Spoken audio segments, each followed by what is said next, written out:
Buenos días a todas y a todos. Muchas gracias a ECODES por la invitación, a profesora Susana, de poder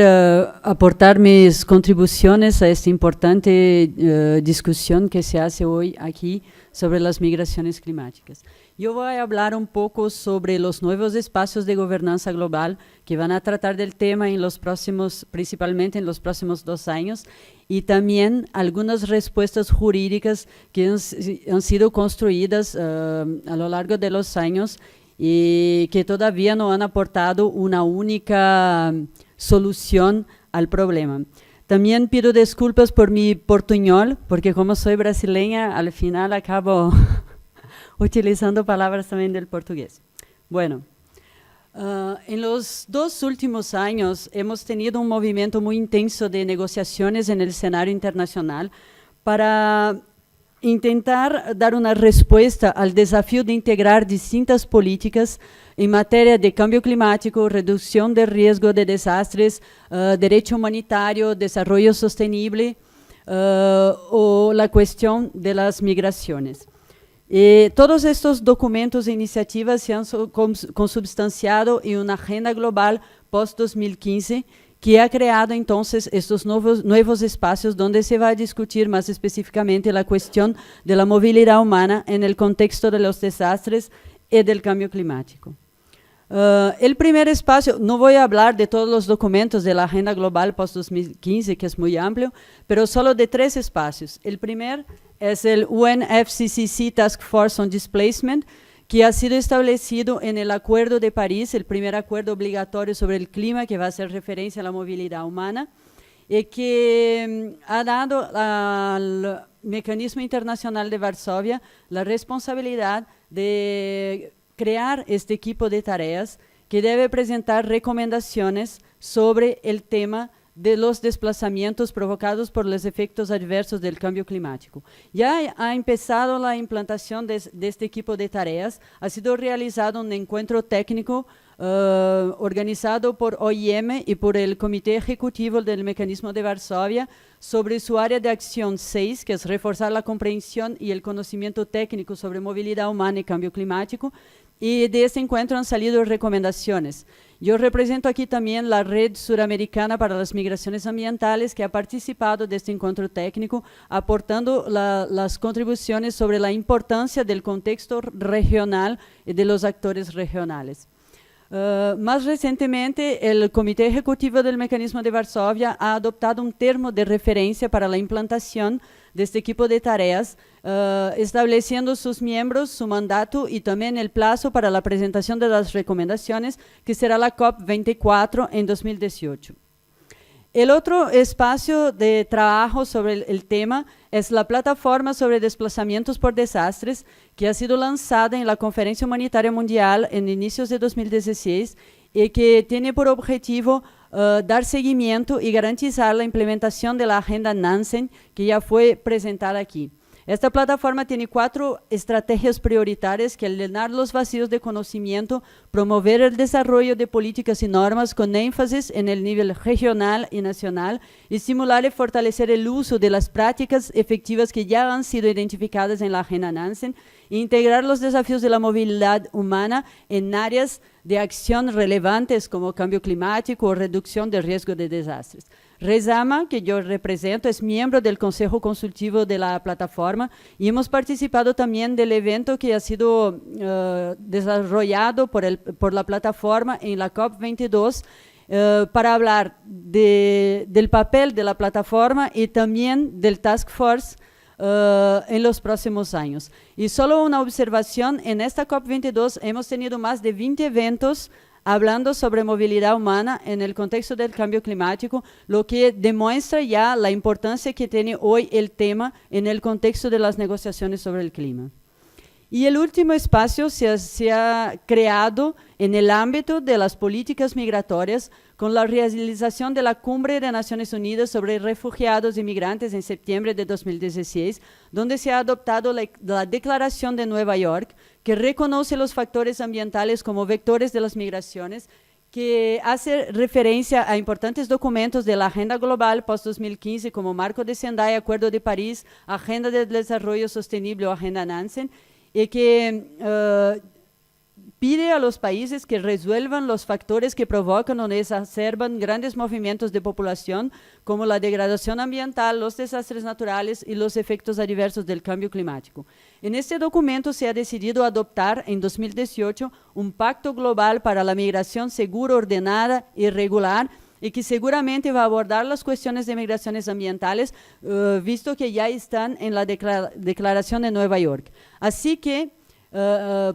de hoy hasta 2018 tendremos un trabajo intenso en el ámbito del Task Force, de la plataforma y también en la construcción de este pacto global para desarrollar recomendaciones y directrices sobre el tema que van a se consubstanciar en documentos de soft law y quizás implementados en los ámbitos regionales y nacionales a través ya de normas obligatorias. Cuanto a la protección jurídica, es muy difícil establecer una única respuesta jurídica adecuada y eficaz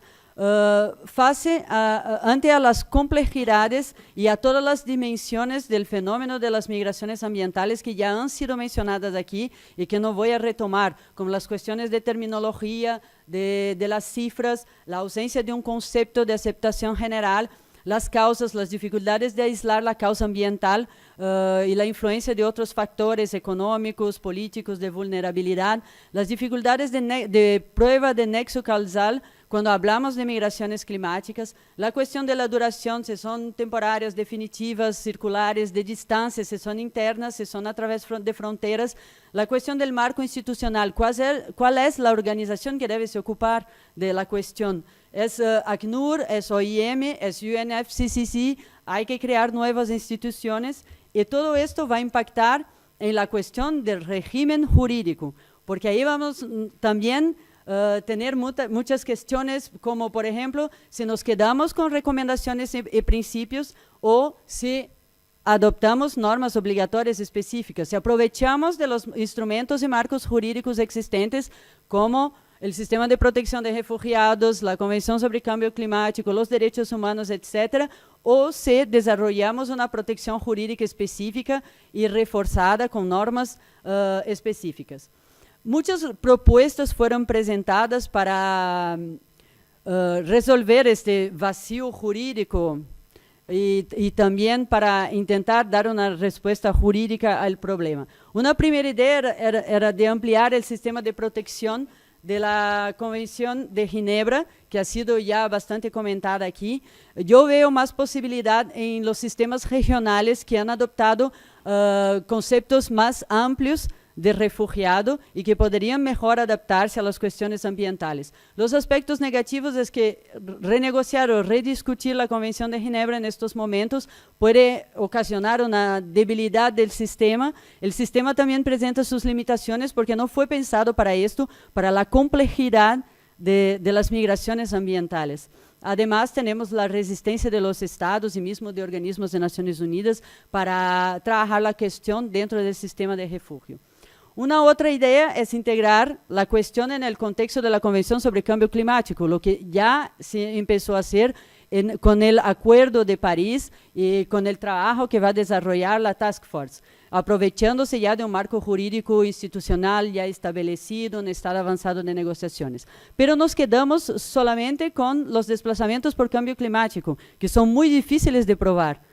El nexo causal es el más difícil que de otras migraciones, cuando hablamos de migración ambiental en general. Hay las limitaciones del sistema que no ha sido pensado para esto. Alguien ya ha hablado que ha sido pensado para las cuestiones de mitigación principalmente y que establecen relaciones entre estados y no de estados con individuos. Los acuerdos regionales y bilaterales pueden ser una excelente opción porque hay más facilidad para negociarlos, para alcanzar el consenso, las respuestas están más adaptadas a las necesidades regionales y hay que considerar que los desplazamientos ocurrirán prioritariamente en una misma región. Pero podemos tener desequilibrios entre las distintas respuestas regionales y el riesgo de que fiquen restrictos a los países y regiones más afectadas, que van a tener la iniciativa de intentar hacer estos acuerdos. Una otra opción es desarrollar un marco jurídico internacional específico sobre la cuestión de los desplazados ambientales, con instrumentos adaptados a todas las necesidades y complejidades de estos desplazamientos. Pero hay mucha resistencia de la comunidad internacional en estos momentos. El contexto internacional no es favorable a la adopción de nuevos acuerdos obligatorios y tenemos que trabajar con esta realidad. Una última opción es quedar con el soft law que ya tenemos y que vamos a desarrollar aún con el Task Force, que son principios y recomendaciones que también son más fáciles de negociar, de ganar el apoyo de los países, son más maleables a las necesidades regionales y nacionales y el proceso es más ágil. El problema es que nos quedamos siempre con un bajo nivel de protección porque su efectividad va a depender de la voluntad de los estados. Hay muchos proyectos de normas, como ha hablado el profesor Fernando López, yo no voy a hablar de cada uno de ellos, quizás solo llamar la atención para el proyecto de convención sobre el Estatuto Internacional de los Desplazados Ambientales, conocido como el proyecto de Limoges, al cual yo estoy más vinculada porque he trabajado en la última versión, que es de 2013, y que presenta una propuesta basada en derechos, trabajando incluso con los derechos de las personas que están en riesgo de desplazamiento y no solo aquellas que ya están desplazadas. Además, es una propuesta que se aplica a los desplazados internos y a los desplazados a través de fronteras. Se aplica a individuos o a grupos. También se aplica a los desplazamientos temporarios o definitivos y por todas las razones ambientales y no solo en casos de cambio climático que sería muy difícil de probar. El problema es que como es la respuesta más amplia y más ambiciosa, es también la más difícil de ganar la adhesión en el escenario internacional. También llama la atención para un proyecto de la Comisión de Derecho Internacional de Naciones Unidas. Es un proyecto de artículos sobre la protección de las personas en el contexto de desastres. No es específica para el caso de los desplazamientos por desastres, pero ha incluido los desplazamientos masivos en el concepto de desastre, lo que ya es una gran evolución. Para terminar, me parece importante también mirar un poco lo que ya está siendo hecho. Y para esto me fui a buscar ejemplos en Sudamérica y también en la contribución de Rezama. En Sudamérica tenemos prácticas nacionales interesantes como la inclusión de la migración en los planes nacionales de adaptación, en los NDCs y también en las políticas migratorias con visas humanitarias como en Brasil, Ecuador y Venezuela para la acogida de los haitianos que se han desplazado en consecuencia del terremoto de 2010. Bolivia tiene una iniciativa muy interesante en su ley de migración con la previsión de la categoría de migrante climático y su definición legal. Y también en Argentina y Perú, considerando las personas desplazadas por desastres ambientales en general como residentes temporales. Hay también la posibilidad de utilizarse el concepto de refugiado de la Declaración de Cartagena en América Latina, que ya tenemos algunos casos de aplicación para personas desplazadas por desastres, especialmente los haitianos, en Perú, Ecuador y México. Un ejemplo de reglamentación en Cuba, que prevé en su norma migratoria como refugiados los residentes temporarios que han abandonado su país en consecuencia de fenómenos de la naturaleza, pero los especialistas del ACNUR sobre la cuestión consideran que los desplazados por desastres no están en sentido estricto abarcados en el concepto de refugiado de Cartagena, pero dejan los países libres para adoptar esta opción si así lo desean. La mayoría de los países no ha desarrollado aún esta posibilidad, pero hay perspectivas futuras, especialmente con la adopción de la Declaración y el Plan de Acción de Brasil en 2014, que fueron adoptados en las conmemoraciones de los 30 años de la Declaración de Cartagena y que han dado mucho énfasis a la cuestión de las migraciones ambientales. Rezama ha contribuido con todo este proceso en Sudamérica, haciendo investigaciones, trabajando con Advocacy Advisory Lobbying, para que presentemos propuestas en los momentos en que están se haciendo nuevas normas en el continente, o entonces adaptación de normas a las nuevas realidades como de las migraciones climáticas, y también con la formación y la producción de informaciones. A título de conclusiones, a mí me parece que este proceso de reconocimiento y de protección de las personas desplazadas por desastres de cambio climático se hace en distintas etapas, y que en estos momentos hemos solamente realizado la primera etapa, que es del reconocimiento de que tenemos ahí un reto global y que existen relaciones entre cambio climático, desastres y movilidad humana, lo que es representado por la Agenda Común post-2015, la inserción de la cuestión de la movilidad humana en agendas consolidadas como de cambio climático, la utilización por el momento de documentos no vinculantes como Agenda Nansen, y la adaptación y utilización de instrumentos ya existentes como los visas humanitarios, que están más focados en la cuestión de la acogida. Por el momento, nuestra gran preocupación es saber cómo estas personas van a poder entrar en algún otro país y tener algún tipo de protección.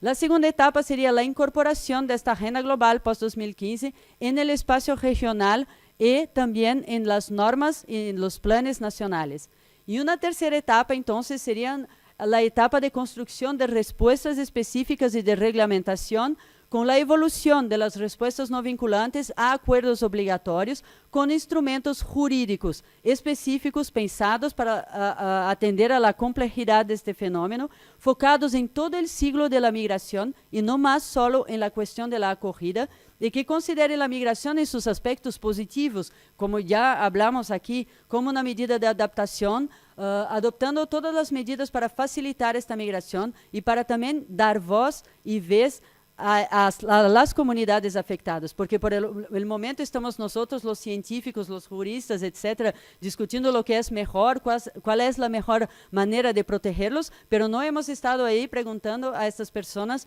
cómo quieren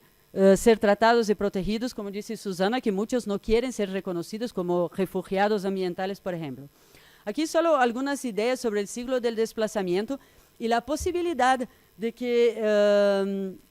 tengamos ahí una articulación entre todas las distintas opciones que han sido presentadas aquí, una posibilidad de conjugar todas estas en las distintas fases del ciclo del desplazamiento, siempre teniendo los derechos humanos en el centro, porque me parece que están involucrados en todos los momentos del desplazamiento. Y hay la necesidad de desarrollar más este abordaje de las migraciones ambientales pautada en los derechos humanos. Entonces, si no podemos adoptar nuevas normas en estos momentos, podemos aprovechar de todos los instrumentos jurídicos de sistemas que ya están a la disposición, siempre teniendo los derechos humanos como la referencia. Yo creo que no presenté tantas respuestas, pero más dudas e indagaciones que podemos profundizar más tarde. Muchas gracias.